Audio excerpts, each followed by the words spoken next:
ଆମେ ନଳିନ୍ଦାଙ୍କର ଖ୍ରୀଷ୍ଟୀୟ ଓ ଭାରତୀୟ ସାଧନା ଦୃଷ୍ଟି ପଢ଼ୁଛୁ ପ୍ରବନ୍ଧଟି।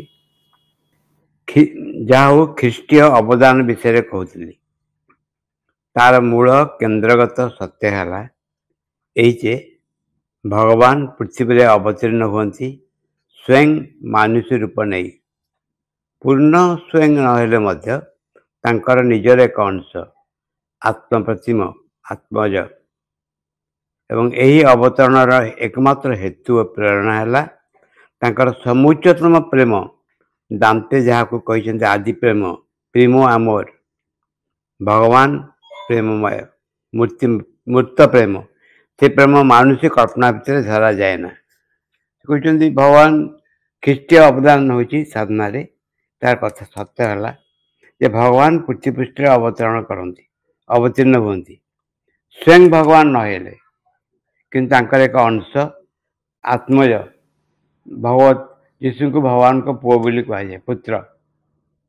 କୁହାଯାଏ। ତା ଅର୍ଥ ପାର୍ଟ ଅଫ୍ ଦି ଡିଭାଇନ୍। ପୂର୍ଣ୍ଣ ନହେଲେ ମଧ୍ୟ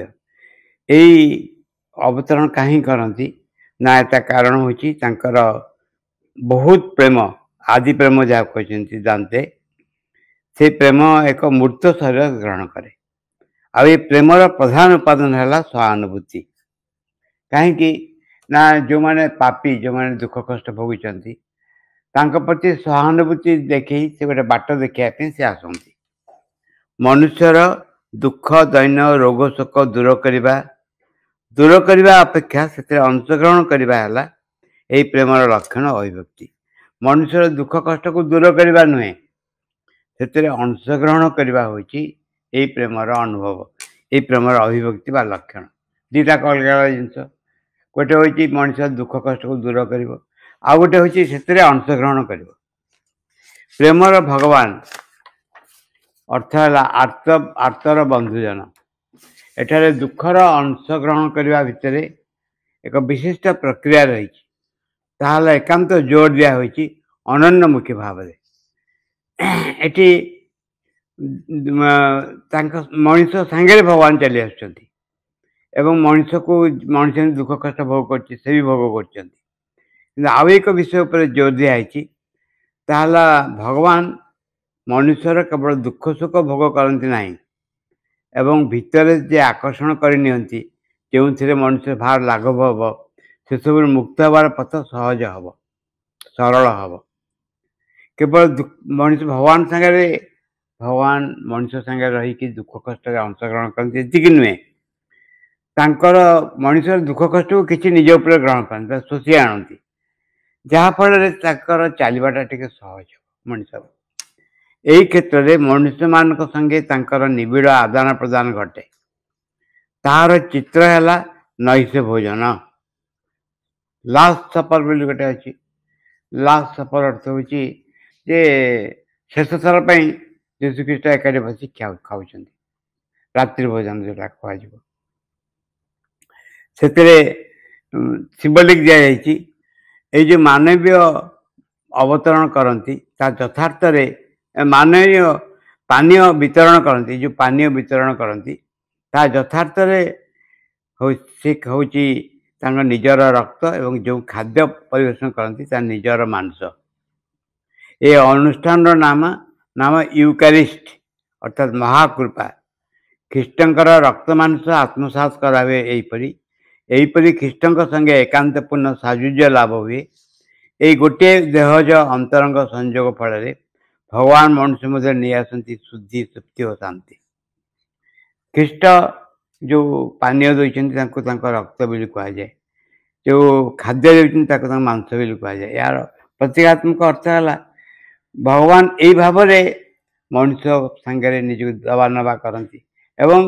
ତାର ଦୁଃଖ କଷ୍ଟକୁ ଗ୍ରହଣ କରନ୍ତି, ନିଜକୁ ଦେଇ ଦିଅନ୍ତି ଏବଂ ତାର ଦୁଃଖ କଷ୍ଟ ଗ୍ରହଣ କରନ୍ତି।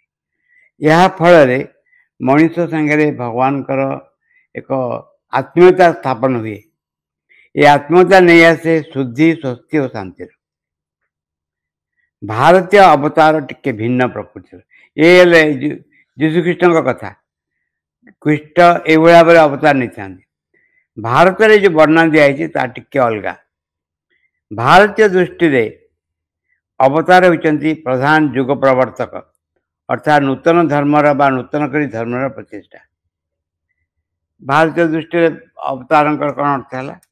ना एक नुआ रकम धर्म धर्म माने रिलीजन अर्थ नुहे एटी धर्मर अर्थ हो नुआ रकम प्रकार उपाय एक चलन पद्धति नूतन पद्धतिर प्रतिष्ठा। पृथ्वी रे मनुष्यर चेतना रे जीवन रे धर्मर अधोगति होई धर्म ध्वंस हो जाइछि। मनुष्यर और जगतर दुख कष्ट दुर्योगर मूल हेतु से गोटे गोटे समय आसे जो समय मनुष्य किसी बुझीपारे कौन करा पड़ो को बाटे जावाक पड़ो यही समय भगवान हस्तक्षेप बहुत आवश्यक हुए।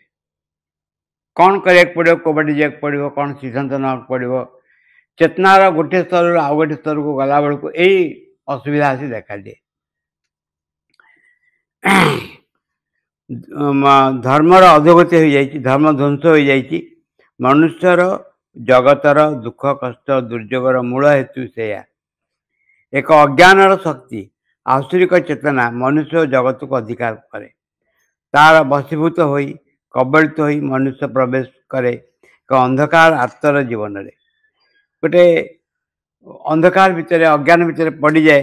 से बाहरी आसा बहुत कष्ट हुए माने एभली एक अवस्था आसी पहुँचे से अवस्था केवल चित्कार छड़ा आउ कि ना यही जगार उच्चतर चेतना व शक्ति भगवान हस्तक्षेप घटे। अवतार कर्म है यही आश्रिक शक्ति को युद्ध में पराभूत कर दूर करवा यही भाव मनुष्य जगत को मुक्त उद्धार करवा ये कंडीशन आसे भगवान आसती हस्तक्षेप करती यही अवस्था जगत को मुक्त करती। ख्रीष्ट तत्व भी शैतान रही कुरुक्षेत्र में अर्जुन भगवान को जो विश्वरूप दर्शन कर एक धरण भागवत अवतार नित्य अंतर्मूर्ति कालोस्मी लोकक्षय कृत तार पराशक्ति जगत जननी जुगे जुगे असुर दलिनी मूर्ति आम देखीचु। अवतार प्रत्यार यह कर्मकांड जे कुरुक्षेत्र में कौन ना कालोस्मी लोकक्षय जहाँ महाकाल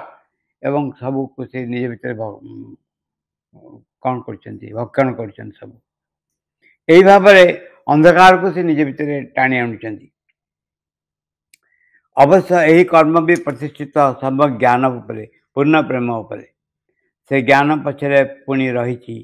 परम प्रीति बा प्रेम तेरे ये प्रेम अंतर निर्भृत जितेटा रही बाहर से प्रकट नुहे बाहर ध्वंस भितर एक बहुत बड़ा प्रेम रही जहाँ बाहर प्रकट नुहे भितर सब कार्य को धरी श्रीमंद कहते कहले मु जो बाहर बहन कर दिव्य प्रेम ही से भाई बहन करें जहाँ जहाँ घटुची ताको किसी एक परम भल पाइबा धारण करके रही जहाँ जहाँ आम घटुची जो घटना सब ता पश्चात एक परम प्रेम ताको धारण करके रही एवं ताहा कम बड़ अज्ञान अंधकार को निज भीतर नहीं जावा नुहे। महावीर षष्ठ अध्याय तार चमत्कार वर्णना श्रीमंद देते जे माँ केमती भाव अज्ञान मध्य को नहीं आसती अज्ञान को ग्रहण कर ध्वंस को ग्रहण कर जिते दुख कष्ट दैन सब ग्रहण कर निज भीतर कहीं जहाँ फल ये परिवर्तन हो पारे। प्राचीन भारतर प्राचीनतर आध्यात्मिक पंथारे प्रेम को हृदय वृत्ति को यथासंभव संयत संवृत अंतरस्थ कर रखा जितदूर संभव अंतरात्मा अंतपुरुष आत्मार समीप साजुज्य रखाई सर्वदा अंतर्हृदयर हृदय गुहार कथा कहुई जे आध्यात्मिक पंथारे भारतर जितदूर संभव जे भगवान प्रति आकुलता को व्याकुलता को भल पाइबा को से निज भितर रखाई प्रेमर बा हृदय आवेगर परिवर्ते जो कथाटी कहुई आनंद बा रस एटी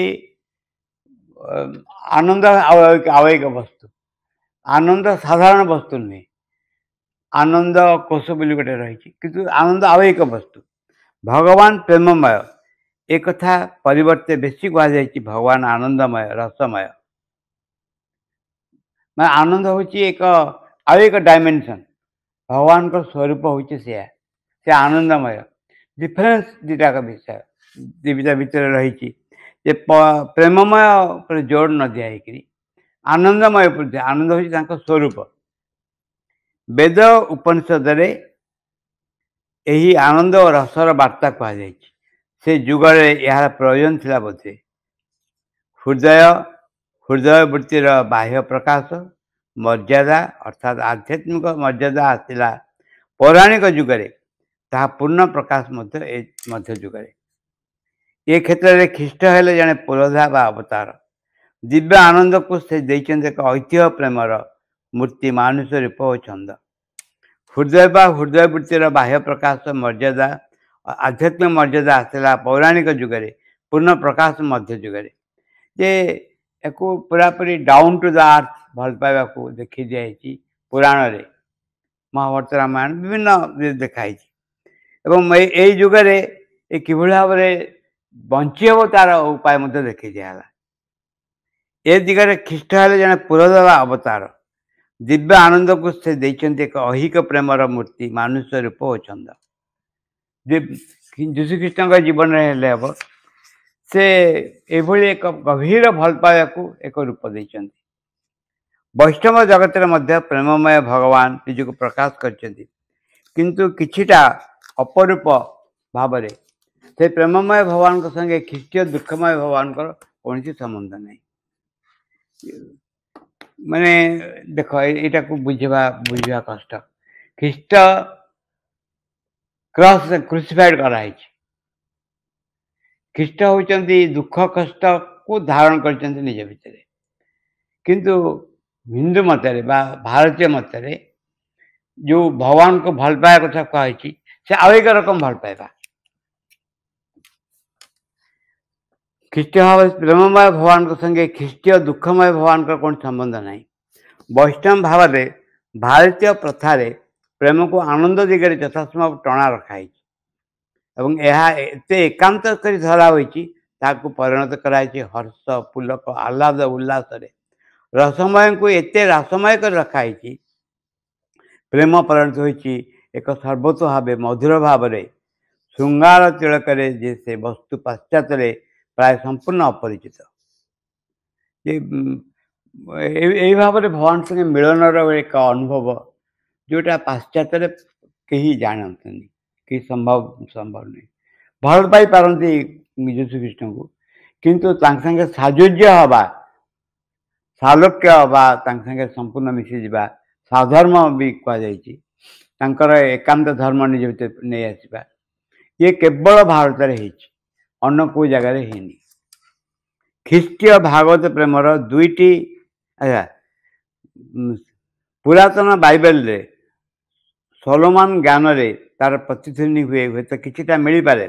आधुनिक ख्रीष्टियान बाइबल रे तार कौन सी चिन्ह नहीं ये जो आधुनिक ख्रीष्टियान बाइबल रे कहुचा ओल्ड न्यू टेस्टामेंट कहुँ कारण ये संपर्क में बहुत सन्देह रही कहुई जे जो बाइबलटा बर्तमान आम पढ़ुचु से बाइबलटा हूँ तैयारी कराई ख्रीष्ट धर्म को एक रूप दिखाई तैयारी कराई एनी यही संपर्क में विभिन्न बही अच्छी विभिन्न कथा रही असल बाइबलटा देखा देवनी ये हूँ आउ एक रकम बाइबल जो बाइबल को बसिक पंडित मैंने तैयारी कर ख्रीष्टीय भागवत प्रेमर दुईटी विशेष वैशिष्ट्य रही प्रथमतः प्रेमास्पदर दुख कष्ट निज मध्य ग्रहण करवा तार सुख और पुण्यर भाग्य अपेक्षा तार दुख पापर भाग्य अनेक बेसी परिमाण भगवान सुख बा पुण्यर अंश ग्रहण करवा अपेक्षा तांको दुख पापर भार ग्रहण करवा होची बेसी दरकार ये केमतिया कथा ना अन्यर दुखरे दुखी हवा कथा सुखरे सुखी हवाटा प्राय देखा जाए सुखरे ये भाव कृष्ण होती आनंदमय कृष्ण सुखमय नुहति आनंदमय एवं तांको संगे संपर्क आनंद को ही नहीं आसब ଦୁଃଖ କଷ୍ଟକୁ ଆଣିବନି। ଏଇ ଭାବରେ ତାଙ୍କ ସାଙ୍ଗରେ ଏକାତ୍ମ ହୋଇ ନିଜ ପଥରେ ନିଜ ଚେତନାରେ ତୋଳି ଧରିବା। ଦ୍ୱିତୀୟ ବୈଶିଷ୍ଟ୍ୟ ହେଲା କେବଳ ଭାବ ଓ ଚେତନାରେ ଏକାତ୍ମ ହେବା ନୁହେଁ, ଅନ୍ତ ଶରୀରରେ ମଧ୍ୟ ଏକ ନିବିଡ଼ ଆଦାନ ପ୍ରଦାନ, ଯାହାଫଳରେ ହୁଏ ପ୍ରେମିକ ପ୍ରେମାସ୍ପଦର ପଦାର୍ଥାନ୍ତର। ଲେଖା ହେଇଛି ଟ୍ରାନ୍ସସବଷ୍ଟାନ୍ସିଏସନ୍। ପଦାର୍ଥ ମାନେ ଏଇ ଭାବରେ ଯେ ଘଟିବ, କେବଳ ଭଗବାନଙ୍କ ସାଙ୍ଗରେ ଆନନ୍ଦରେ ଯୁକ୍ତ ହେବ ନୁହେଁ, ଯାହାଫଳରେ ବ୍ୟକ୍ତିର ବ୍ୟକ୍ତିତ୍ୱ ଭିତରେ ଏକ ଭୌତିକ ପରିବର୍ତ୍ତନ ମଧ୍ୟ ଆସିପାରିବ। ଆମର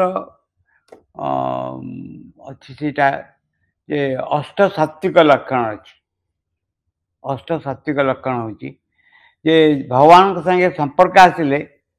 କିଛି ଗୋଟେ ଦେଖାଯାଏ ନିଜ ଭିତରେ, ବହୁତ ଦେଖାଯାଏ, ଯେଉଁଟା ଚୈତନ୍ୟ ମହାପ୍ରଭୁଙ୍କର ବାରମ୍ବାର ଘଟୁଥିଲା, ରାମକୃଷ୍ଣ ପରମହଂସଙ୍କ ବି ଘଟୁଥିଲା। ସେମାନେ ସ୍ଥୂଳରେ ପ୍ରେମ ହେଉଛି ଗୋଟେ ବାସ୍ତବ ବସ୍ତୁ। ଏଇ ବାସ୍ତବ ବସ୍ତୁ ଯେତେବେଳେ ଜଡ଼ର ଅନୁଭୂତି ପ୍ରକାଶ ହୁଏ, ଜଡ଼ ଭିତରେ କ'ଣ କ'ଣ ପରିବର୍ତ୍ତନ ଆସେ ତା ବର୍ଣ୍ଣନା ବୈଷ୍ଣବ ଶାସ୍ତ୍ରରେ ଦିଆଯାଇଛି। ପୂର୍ବରୁ ସେ କଥା କହିଛି। ଖ୍ରୀଷ୍ଟୀୟ ଐତିହ୍ୟରେ ଉଚ୍ଚତର ସ୍ତରର ସାଧକମାନଙ୍କ ମଧ୍ୟରେ ଗୋଟିଏ ବିଚିତ୍ର ଘଟଣାର ଉଲ୍ଲେଖ ଦେଖିବାକୁ ମିଳେ। ସେମାନଙ୍କ ଦେହରେ ଫୁଟି ଉଠେ କୃଶବିଦ୍ଧ ଖ୍ରୀଷ୍ଟଙ୍କର ଦେହର ରକ୍ତାକ୍ତ ଚିହ୍ନ ରାଜି। ଖ୍ରୀଷ୍ଟଙ୍କର ଦେହ, ସୂକ୍ଷ୍ମ ଦେହ ସଙ୍ଗରେ ସେମାନେ ସ୍ଥୂଳ ଜଡ଼ ଏତେ ମିଳିମିଶି ଯାଇଥାଏ। ଦେଖାଯାଏ ଯେ ଖ୍ରୀଷ୍ଟିଆନମାନଙ୍କ ଭିତରେ ଯେଉଁମାନେ ସାଧୁ ସନ୍ନ୍ୟାସୀ ହେଇଛନ୍ତି, ତାଙ୍କ ଭିତରେ କ୍ରସର ଚିହ୍ନ ଦେଖାଯାଏ। କେବଳ କ୍ରସ୍ ଦେଖାନି, କାହାର କାହାର ବ୍ଲଡ଼ ମଧ୍ୟ ରକ୍ତ ଭୋମିଟିଂ ହୁଏ ବା ଦେହରୁ ଖସେ। କେତେବେଳେ ତାଙ୍କ ପର୍ଟିକୁଲାର ଦିନରେ କେଉଁ ଶୁକ୍ରବାର ନା କ'ଣ ଗୋଟେ ହୁଏ, ଏମିତି ବି ଦେଖାଯାଏ। ତାମାନେ ଖ୍ରୀଷ୍ଟଙ୍କର ଦେହ ହେଉଛି ଆକ୍ଚୁଆଲି ସୂକ୍ଷ୍ମ ଦେହ, ଯେଉଁ ପ୍ରତୀକ ଭାବରେ ନେଇଛନ୍ତି। ଏଇ ଭାବରେ ଦେହରେ ମଧ୍ୟ ପ୍ରକାଶ ପାଇପାରେ। କୁହାଯାଇଛି, ଅନ୍ୟ ଜାଗାରେ କୁହାଯାଇଛି, is it not self suggestion, ଯେ ନିଜକୁ ଉପରେ ଆରୋପ କରିବ, ନିଜ ଉପରେ ଏଭଳି ଏକ ଚିନ୍ତାକୁ ଆରୋପ କରିବ, ଏଇଟା କ'ଣ ହୁଏନି? ଏମିତି ବି ହେଇପାରେ। ତାହା ହିଁ ମୋଷ୍ଟଲି ଘଟେ। ଭାରତର ପ୍ରାଚୀନ ସାଧନା, ବୈଦାନ୍ତିକ ସାଧନା ଏଇ ଦିଗଠାରୁ ଉଭୟ ରଖାଯାଇଛି। ଆଗରୁ କହିଛି, ଆଧ୍ୟାତ୍ମିକତାର ଏ ପ୍ରକାର ପରିଣତି ତାନ୍ତ୍ରିକ ଓ ବୈଷ୍ଣବ ଧାରାରେ କିଛିଟା ଦେଖିବାକୁ ମିଳେ। ଯେ ଭଗବାନ ମନୁଷ୍ୟର ଦୁଃଖ ଗ୍ରହଣ କରନ୍ତି, ପାପ ଗ୍ରହଣ କରନ୍ତି, ଅର୍ଥାତ୍ ମନୁଷ୍ୟ ଯେଭଳି ଭାବରେ ଭୋଗ କରେ, ଖ୍ରୀଷ୍ଟୀୟ ଉପଲବ୍ଧି ଭାରତ ଭୂମିରେ ଅଭାବରେ ସେ ଭାବରେ ଫୁଟି ଉଠି ନାହିଁ। ଯେ ଏଇ ଭାବରେ ଯେ ଯୀଶୁଖ୍ରୀଷ୍ଟ ଯେମିତି ସଫର କରୁଥିଲେ, ସେ ସଫରିଂଟାକୁ ଜାଣେ ଗ୍ରହଣ କରେ, ପ୍ରେମ ନୁହେଁ। ଯୀଶୁଖ୍ରୀଷ୍ଟ କ୍ରସରେ କ୍ରୁସିଫାଇଡ୍ ହେଇଥିଲେ, ତାଙ୍କୁ ଟଙ୍ଗା ହେଇଥିଲା। ତା ଫଳରେ ଯୀଶୁଖ୍ରୀଷ୍ଟଙ୍କର ଦେହର ଦୁଃଖ କଷ୍ଟ ଏକ ରୂପ ଧାରଣ କରିଥିଲା। ଯେଉଁମାନେ ଖ୍ରୀଷ୍ଟୀୟ ଉପାସକ, ସେମାନେ ଦୁଃଖ କଷ୍ଟରେ ଭାଗିଦାର ହେବାକୁ ଚାହାନ୍ତି, ତାଙ୍କ ପ୍ରେମମୟ ସ୍ୱରୂପର ଭାଗିଦାର ହୁଅନ୍ତି ନାହିଁ। ଭଗବାନଙ୍କ ସଙ୍ଗେ ଆଧାର ସଙ୍ଗେ, ଭାଗବତ ଆଧାର ସଙ୍ଗେ ମନୁଷ୍ୟ ଆଧାରର ଯେଉଁ ନିବିଡ଼ ଆଦାନ ପ୍ରଦାନର ରହସ୍ୟ ଖ୍ରୀଷ୍ଟୀୟ ସାଧନାରେ ରହିଛି, ତା ଅନୁରୂପ ଉଦାହରଣ କିଛିଟା ଗୁରୁ ଶିଷ୍ୟଙ୍କ ସମ୍ପର୍କ ଭିତରେ ଭାରତୀୟ ଧାରାରେ ଦେଖିବାକୁ ପାଉ। ଯେ ଭଗବାନଙ୍କ ସାଙ୍ଗେ, ଭାଗବତ ଆଧାର ସାଙ୍ଗେ ମନୁଷ୍ୟ ଆଧାରର ଯେଉଁ ଦେବା ନେବା ସମ୍ପର୍କ ରହିଛି, ଯାହାଫଳରେ ମନୁଷ୍ୟ ଖ୍ରୀଷ୍ଟଙ୍କର ଦୁଃଖ କଷ୍ଟକୁ ଅନୁଭବ କରିପାରିବ, ଗ୍ରହଣ କରିପାରିବ। କିଛିଟା ଭାରତୀୟ ସାଧନାରେ ଅଳ୍ପ ଦେଖାବାକୁ ମିଳେ। ତେବେ ଖ୍ରୀଷ୍ଟୀୟ ପ୍ରଥା ଦୁଃଖ ବେଦନା ପାପବୋଧକୁ ଯେତେଟା ମାହାତ୍ମ୍ୟ ମର୍ଯ୍ୟାଦା ଦିଆଯାଇଛି, ଆମ ଦେଶରେ ସେପରି ହେଇନି। ପାପ ପୁଣ୍ୟ ବୋଧ, ଦୁଃଖ କଷ୍ଟ, ୟାକୁ ଖ୍ରୀଷ୍ଟ ଧର୍ମରେ, ଯୀଶୁଖ୍ରୀଷ୍ଟଙ୍କ ଧର୍ମରେ ଖ୍ରୀଷ୍ଟିଆନମାନେ ଯେତେ ପ୍ରାଧାନ୍ୟ ଦେଇଛନ୍ତି, ଭାରତୀୟ ଧର୍ମରେ, ଭାରତୀୟ ଅନୁଭବରେ ୟାକୁ ପ୍ରାଧାନ୍ୟ ସେମିତି ଦିଆଯାଇନି। ସାଧକର କର୍ମଭାର ଗୁରୁ ନିଜ ଉପରେ ଗ୍ରହଣ କରନ୍ତି ସତ, କିନ୍ତୁ ତାହା ଗୁରୁଙ୍କ କର୍ମର ଅଂଶ ମାତ୍ର। ତା ଭିତରେ ପାପଭାର ଗ୍ରହଣ ଆହୁରି ଗୌଣ। ସାଧକର କର୍ମଭାର, ତାଙ୍କର ଯାହା ଭଲ ମନ୍ଦ ଗୁଣ, ଗୁରୁ ତାକୁ ନିଜ ଭିତରେ ଗ୍ରହଣ କରନ୍ତି, କିନ୍ତୁ ତାର ଅସୁବିଧାକୁ ନିଜ ଭିତରେ ଗ୍ରହଣ କରନ୍ତି, କିନ୍ତୁ ତାକୁ ଉପରେ ଗୁରୁତ୍ୱ ଦିଆଯାଏନି। ଏମିତି ବି ଅଛି ଯେ ଜଣେ ସାଧୁ, ସେ ଏକଦମ ଭଗବତ ପ୍ରେମରେ ମଗ୍ନ ଥିଲେ, से जन को कुंडई पकेले जमी कुंडई पकेले से लोक पूरापूरी अलगा हो गला साधु भितर दुख कष्ट सब चली आसला से कथा समस्त मानुव जे गुरु कौन कले शिष्य को छुईदे ना ना गुरु शिष्य गुरु क्वेश्चन कले कहले जे आपण केमती अच्छा मुझे देखी जाना चाहे गुरु कहे कल सका गाधे आसो गाधे आसिले गुरु तक छुईदे जमी छुईदे शांति आनंद केते कौन भल पाइबा चली आसला कहीं विरुद्ध नहांती आकाश में उड़ला भाया लगे एमती एक अद्भुत आनंद अवस्था लगे किस समय पर पुणी नर्माल हो गले शिष्य पचारे गुरु को सार एटा को रखी हेनी किस समय आहरी से साधना करा पड़ो ये हूँ जे बहु बहु व्यक्ति अच्छा जो मैंने साधु विषय में शुणु से गुरुंकर कौन करती ये शिष्य दुख कष्ट को निजे भर नहीं जाती जनक देह बहुत खराब है से कलिकतार लोक गुरु साथ देखा गुरु कहले चल काली गंगार गाधेवा तपन गंगार गाधेक आसले गाधेक आसिक गुरु पानी धरले हाथ में कहले पानी भी तुम्हें धर कहले ये रोग तुम मत देदेल या दियो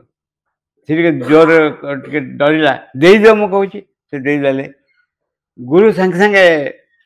विवर्ण हो गले शिष्य पूरा भल हो गले गुरु किस दिन लगला हजम करने घटना ही बहुत जगार घटे बहुत जगह तुम अन्य दुख कष्ट को निज पर नहीं जाओ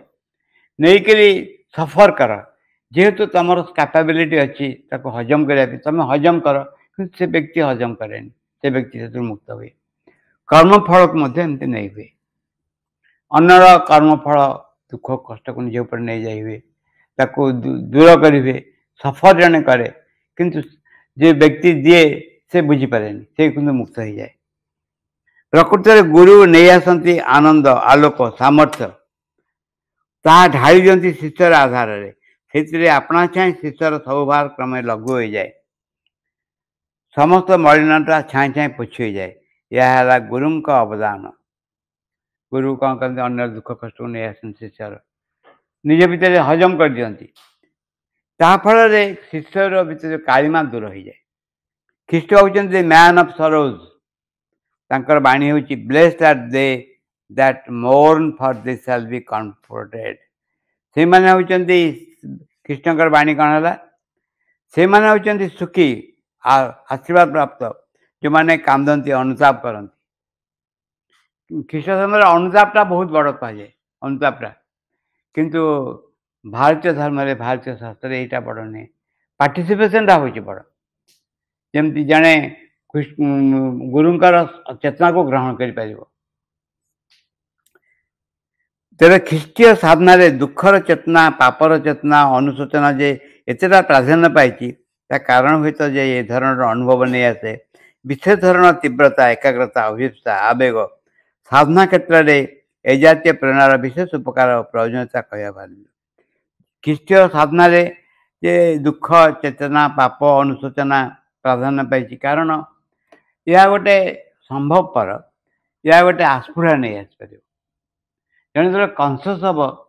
मुझे कह ठीक कर भूल कर अनुमान कर ये धारणा मुझे असुविधा के भूल कली के कौन कली या फल किसी एक आस्फुरा चली आस अनुताप सागर किसी एक आस्फुरा चली आसपारे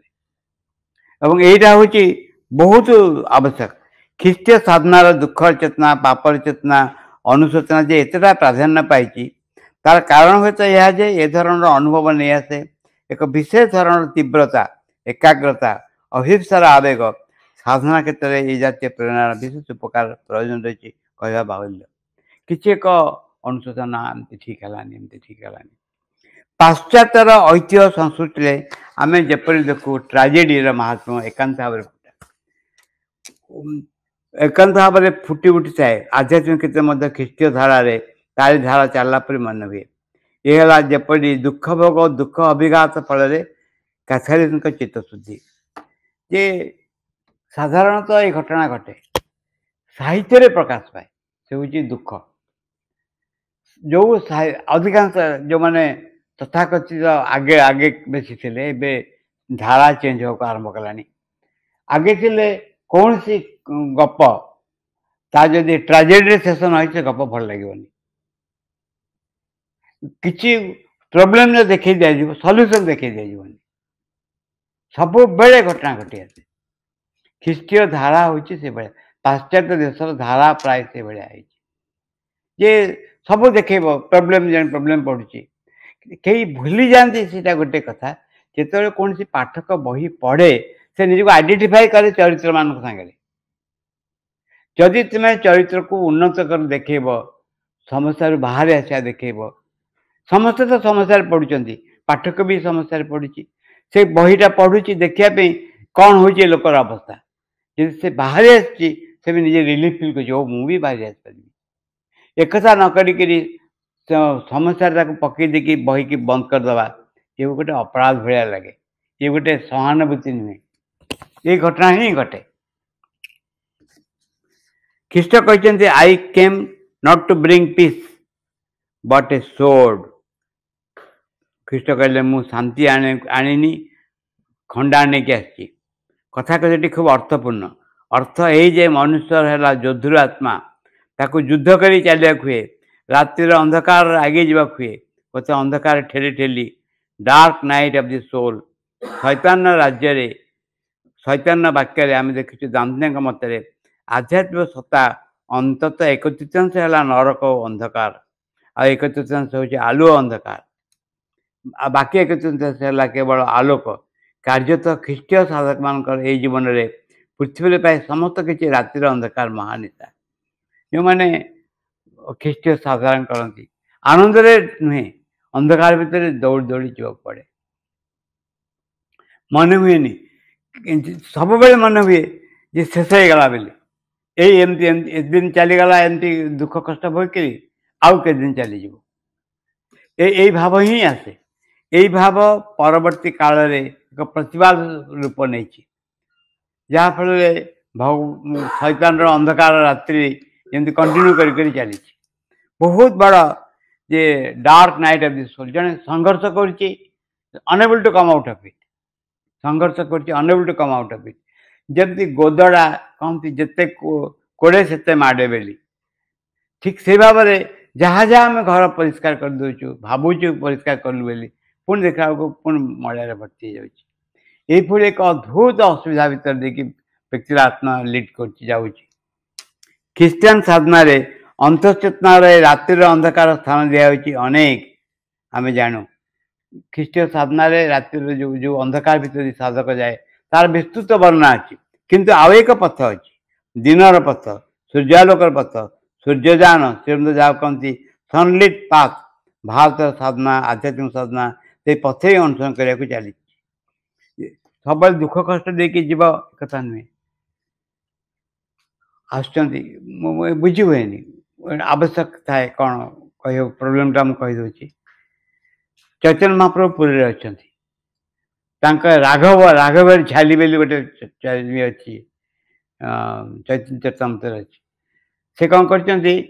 राघव बेली जड़े बहुत बड़ भक्त सी माँ सजाड़ी देती चैतन्य महाप्रभु खाଇବା जिनस कि धरिकी कांदी कांदी कांदी कांदी कौटी केमती आना या नहीं महाप्रभु को खाया देवे से खाइबे जिनस जाऊँगी यहाँ ही आखिर असुर कारण ये असुर कौन तापर आनी बढ़े दौरान गोटे पर गोटे चैतन्य महाप्रभु रूम रू बाहरती राघव जी गोविंद बोधे ना हूँ गोविंद जी चैतन्य महाप्रभु को देखाशुना कर राघव कौन कर राघव झाली गोटे गोटे जिनस बढ़े दौरान बढ़िया मजा निम फूल रे जो लड्डू कराई निम पत्र फूल रे देखिए कहते देख यहाँ निम फूल रे प्रभुंकर बहुत बड़ प्रिय या निम फोपाड़नी एपट असमान करनी गोटे पर गोटे कहते एने कांदुंट यही कांदीबाटा जमती साधनार एक लक्ष्य बा संतोष किंतु परम आनंद रहा हजम कर आनंदर उच्छ्वास को हजम कर बहुत बड़ जिनस बहुत बड़ जिनस जे आनंद को हजम कर श्रीमंद जिते बड़े आसिक आपल बंदर गोड़ देले भारत भूमि रे एक विशाल शांति अवतरण कला जो शांतिर भित्तिभूमि पर विराट आध्यात्मिक कासल तैयारी पाला आम भितर जिते शांत स्थिर रेमर आवेग को से ग्रहण करहब केवल ध्यान प्रार्थना बही लिखाई आखिर लुह बहवा विषय लिखाई ठीक आखिर लुह बह किंतु निज भितर संपूर्ण कंट्रोल थी प्रेम को जिते बड़ प्रेम को निज भितर हजम कर हजम कराटा कम कथा नहीं तार भारतीय साधनार लक्ष्य थिला प्रयास थिला जेपरि निरविच्छिन्न अविच्छिन्न भाव में अनिमेष दृष्टि सूर्य आड़ अनाई रही पारे जो सूर्य दृश्य जे गोटे सनलाइट पाथ अच्छी जहाँ दुख कष्ट देके जाए परम आनंद भीतर देके जाए विश्वास निर्भरता एक आस्था एभली एक आस्था जो आस्था को कहीं प्रश्न कर किसी कही हेनी अरे से अच्छा ना फाइनाली से अच्छा कम कथा नुहे ये एक आस्था ये एक विश्वास व्यक्ति को संगे संगे आगे नहीं जाए एवं ता जीवन में सकल दुख कष्ट को पोछि दिए गोटे दृढ़ भाव में ठिया संभवपर हो पाए ये हूँ भारतीय साधना एवं यह हूँ सनलिट पाथ सूर्यालोकित पथ।